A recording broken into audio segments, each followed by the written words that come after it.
Alright, hello everybody. This is Image, and for this Game 3 of the Terra Australis clan Showmatch, I'm going to be joined by Fluffy StarCraft, who commentates on YouTube, if I'm not mistaken, at youtube.com/fluffysc.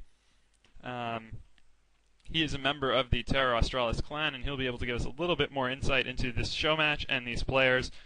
Fluffy, say a few words, please. Alright, since you ask nicely, I will. Hello everybody. It is not actually Fluffy SC, it's Fluffy StarCraft, but that's because Fluffy SC was taken. Yeah. This is Game 3 of the Smace versus Harlekuin show match. It was a very epic show match, I have to say. It was lots of fun to watch. So you're familiar with the games already? No, I've seen the first two games. I haven't seen the other ones, but those first two games were very fun to watch. Yes, I have to agree. And Hang on a second, what's this? What's this? Harlekuin is doing some kind of cheesy build here. that looks like it was a 5-pool. This is going to be interesting. This is going to be interesting because the Zerg always gets an interesting choice when 5-pooling against what appears to be a Forge expanding Protoss. Basically, the Zerg has the choice of whether to attack the pylon and Forge in the forward position, or to just run the Zerglings by. And this has been scouted really early by Smace as well. So I think Harlekuin was definitely shaken from those losses that he suffered in games 1 and 2, and just wanted to lash out a bit. Hard to say whether this is going to pay off for him, though. Smace is putting a pylon in his mineral line, so he might be trying to put in some cannons there. And that is probably the move that he needs to make. He needs to get the cannon up in his main. Yep, Looks there like they go. Looks like he's throwing 2, actually. And yeah, that is going to provide an incentive for Harlekuin to attack the pylon and the Forge in front, rather than go into the mineral line and kill all of his probes and just win the game immediately that way. The thing is, Harlekuin hasn't scouted that far, so he doesn't know what's going on there yet. And he is going to be attacking the Forge. So I'd say that's a good move. Oh no, he's going to be moving in. I'd say that's not a good move. Not anymore, it's not, now that the cannons are up. And yeah. The good news and now is he's going to be moving back. Yeah, the good news is he's still going to be able to take out the Forge and Pylon without Smace really being able to do anything about that. But with the greater economy that Smace is going to have, he's on 16 workers to Harlekuin's about 9, but Harlekuin is actually taking a hatchery as well, so he's going to try to play catch-up economically, and he's going to have his tech slightly ahead. I think that's going to work out for him. I personally think that that Harlekuin will either end up winning, or it'll be a very close game.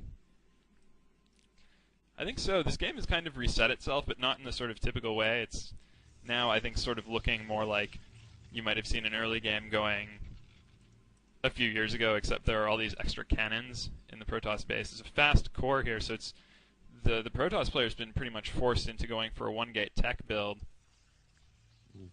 And the Zerg is going to be... Yeah, sorry, you go. Yeah, and the Zerg Harlekuin is probably going to be going for a sort of a 2-base fast tech build of his own, probably 2 hatchery Hydralisks, just to get enough of an army to deal with the one that Smace is eventually going to have. So it's probably just going to be a low economy game for a good long while, unless something changes pretty drastically. And what the that cheese might doesn't be, stop. There's a proxy gateway going up in Harlekuin's main. Oh my goodness! And that's So Smace responding in kind.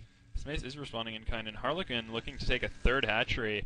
And this I'm not so sure about. He's also food blocked now, but I think this is probably a little bit greedy at this stage in the game. Yeah, and with that proxy gateway, he's going to have a hard time defending because all his lings are up there in Smace's front door. So that Zealot will probably wreck a great deal of damage there. Yeah, that's definitely going to be something to watch. Um, and the Overlord for Harlequin pulling out kind of early as well. Stargate now up as well, and without any anti-air, there's a Hydralisk Den just going up now. Um, if Harlequin isn't careful, he can find himself food locked for quite a long time.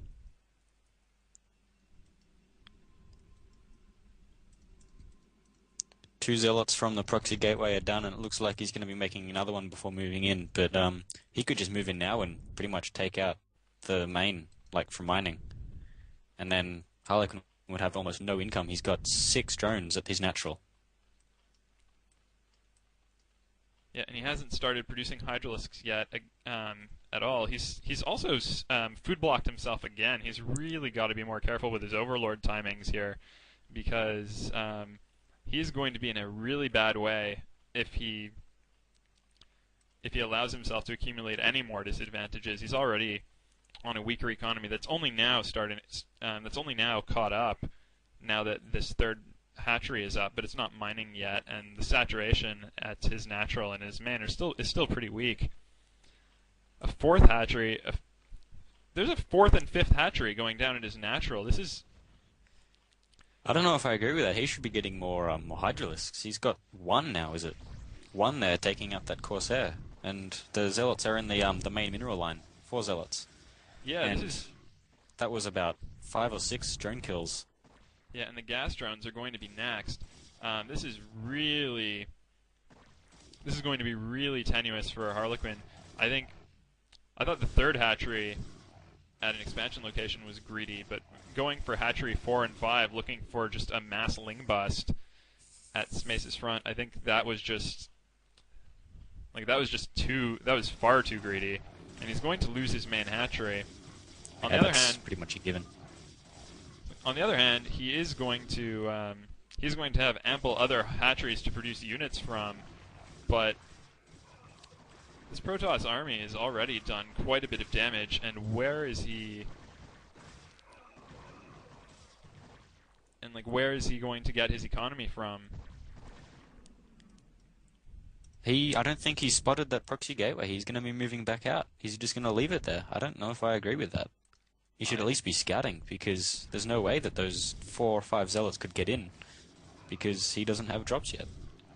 I think he's just more preoccupied with this second wave of Zealots at his natural, taking out this sunken colony, but now there seem to be enough Hydralisks to be able to defend against this. And somehow, Harlequin's managed to afford to put up a lair. Meanwhile, back in Smace's base, we've got the Citadel, and he's looking to take his expansion now. I think Harlequin is eventually going to have to spot that proxy gateway, but he's going to lose his spawning pool before that happens, as he's adding colonies as well. This game is really bizarre. I agree. And there goes the pool. Alright, No more Zerglings. now he's got to have spotted this. But Yeah, he's definitely seen it now. Just walked right up to it. But the problem is, even though he's seen it, there isn't very much that he can do about this yet. He's only got the few Zerglings and couple of Hydralisks at his door. What is going to work into Harlequin's favor here is his ninja expansion at the top left, where he's rebuilding the spawning pool, and he might. I think Smace has seen that. I don't know. I don't know what he would have seen it with, but I didn't notice during all that commotion. I didn't notice if he'd sent a scouting probe up there. If he did, that was a really clever idea on his part. Meanwhile, Zealots continuing to push in the main, and now 2 more walking up toward the natural. There's nowhere. And Zealot Legs is about to be finished, so it just looks like he's going to be going for mass Zealots.